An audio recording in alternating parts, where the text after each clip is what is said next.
Tuan-tuan, kita nak tahu kita mati macam mana, kita tidur macam mana. Seperti mana kamu jaga dari tidur, kadzalika tub'ats, begitu kamu akan dibangkit daripada kubur. Siapa kata ni? Nabi.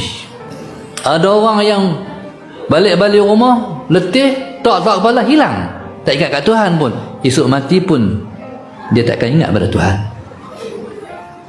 Tapi kalau nak tidur, baca ayat tu, baca ayat ni, last mengucap asyhadu an la ilaha illallah wa asyhadu anna muhammadar rasulullah, la ilaha illallah muhammadur rasulullah.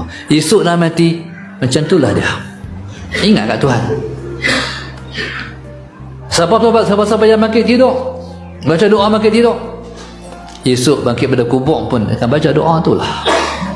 Alhamdulillahilladzi ahyana ba'dama amatana wa ilaihin nusyur. Sebab itu tidur ni kena begitu protokol, sebab dia permulaan akhirat.